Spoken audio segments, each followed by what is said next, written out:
Hi అండి, welcome to జక్కంపొడి recipes. ఈరోజు మన రెసిపీ వచ్చేసి మనకి పాలు తోడు పెట్టాలంటే పెరుగు కంపల్సరీ కావాలి కదండి. కానీ పెరుగు అస్సలు అవసరం లేకోకుండా పాలు చక్కగా గడ్డలాగా తోడుకోవాలంటే ఈ చిన్న చిట్కా అనేది ట్రై చేయండి. చూడండి, మనకి ఇలా గడ్డ పెరుగు వస్తుందన్నమాట. చాలా కమ్మగా ఉంటుంది, చాలా టేస్టీగా ఉంటుంది. ఇప్పుడు ఈ పెరుగుని ఎలా తోడు పెట్టాలి ఏంటనేది ఇప్పుడు మీకు ఈ వీడియోలో చూపిస్తాను. లాస్ట్ వరకు కూడా స్కిప్ చేయకుండా వీడియో మొత్తం చూసేయండి. ముందుగా ఒక బౌల్ తీసుకోండి. ఈ బౌల్లో 1 లీటర్ పాలు కానీ లేదా 1/2 లీటర్ పాలు కానీ తీసుకోండి. అది ప్యాకెట్ పాలైనా పర్వాలేదు, లేదా నార్మల్ పాలైనా పర్వాలేదు, ఏ పాలైనా సరే మీరు తీసుకోవచ్చు అనమాట. ఇలా తీసుకున్న పాలని ఇలా బౌల్లోకి తీసేసుకోండి. ఇలా తీసుకున్న తర్వాత ఇప్పుడు గ్యాస్ వెలిగించుకొని లో ఫ్లేమ్లో మాత్రమే మరిగించుకోవాలన్నమాట. హై ఫ్లేమ్లో పెట్టొద్దు.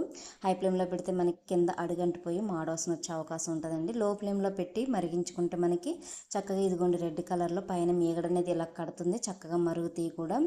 ఇలా మరిగించుకున్న పాలని పెరుగు అనేది చాలా టేస్టీగా ఉంటుంది. అదే మీరు హై ఫ్లేమ్లో పెట్టి మరిగించారంటే అంత టేస్టీగా ఉండదండి పెరుగు అనేది. ఇప్పుడు చూడండి, ఇలా మరిగిపోయింది కదా. ఈ పాలు మొత్తాన్ని కూడా ఒక స్పూన్ పెట్టేసి ఒకసారి ఇలా కలిపేసుకోండి. ఇలా కలిపేసిన తర్వాత దింపి పక్కన పెట్టేసి బాగా చల్లారనివ్వాలన్నమాట. అంటే గోరువెచ్చగా ఉండాలి, మరీ చల్లారిపోకూడదు, అలాగని మరీ వేడిగా కూడా ఉండకూడదు అనమాట. గోరువెచ్చగా ఉండాలి. ఇలా గోరువెచ్చగా ఉన్న పాలల్లో ఇప్పుడు మీకు చాలా సింపుల్ చిట్కా అండి. చిన్న చిట్కా వాడి తోడు పెట్టానని చెప్పాను కదా, అదేంటనేది ఇప్పుడు మీకు ఈ వీడియోలో చూపిస్తాను. మన అందరి ఇంట్లోనూ ఉండేవేనండి ఎండుమిర్చి. ఇలా ముచ్చుకులేని ఎండుమిర్చి ఒకటి, అలాగే ముచ్చుకున్న ఎండుమిర్చి ఒకటి తీసుకోండి. ఇప్పుడు ముచ్చుకులేని ఎండుమిర్చిని తీసుకొని లైట్గా ఇలా కట్ చేసుకోవాలన్నమాట. ఇందులో ఉన్న ఆ కారం, అందులో ఉన్న పులుపు అనేది ఈ పెరుగులోకి దిగి మనకి తోడవడానికి సహాయపడతాయి అన్నమాట ఎండుమిర్చి అనేవి. ఈ రెండింటిని కూడా ఇలా వేసేసి ఓవర్ నైట్ ఉంచేయండి. లేదా మీకు తొందరగా కావాలి పెరుగు అనుకుంటే ఒక 4 గంటల సేపు తోడు పెట్టేసి పక్కన పెట్టేశారంటే మీకు చక్కగా ఇలాగ తోడుకుంటుంది అనమాట. చూడండి, మనకి ఇలా వస్తుంది అనమాట గడ్డలాగా. అసలు వాటర్గా ఉండదు, మనకి గడ్డలాగా వస్తుంది, చాలా కమ్మగా ఉంటుంది అనమాట. 1-2 ముద్దలు తినేవారైనా సరే ఇంకొక 4-5 ముద్దలు లాగించేస్తారు, అంత బాగుంటుంది. చూసారా, చక్కగా గడ్డలాగా వచ్చింది పెరుగు అనేది.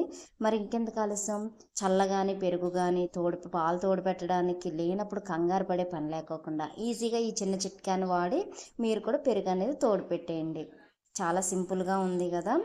మాకు తెలిసిన వాళ్ళ ఇంట్లో చిన్న ఫంక్షన్ ఉంటే వెళ్ళినప్పుడు నైట్ పూట పెరుగు తోడుకి లేక వాళ్ళు చాలా గాబరా పడిపోతున్నారు, పెరుగు ఎలా తోడు పెట్టాలి ఏంటి తెల్లారితే ఫంక్షన్ అని. కానీ అక్కడున్న ఒక ఆయన చెప్పాడనమాట, 2 ఎండుమిర్చిని ఒక దాన్ని ఇలా కట్ చేసి వేయండి, ఒకటి నార్మల్గా వేసేయండి, పెరుగు చక్కగా తోడుకుంటుంది. పాలు మాత్రం గోరువెచ్చగా మాత్రమే ఉండాలి, మరీ ఎక్కువ వెచ్చగా ఉండకూడదు, అలానే మరీ చల్లబడిపోకూడదు. గోరువెచ్చగా ఉన్న పాలు అయితేనే ఇవి వేస్తే తోడుకుంటాయి అని చెప్పాడు. తెల్లారేపాటికి చక్కగా గడ్డ పెరుగులాగా తోడుకుందనమాట. ఆ చిట్కాని మీకు చెప్పే, మీకు నచ్చితే లైక్ చేయండి.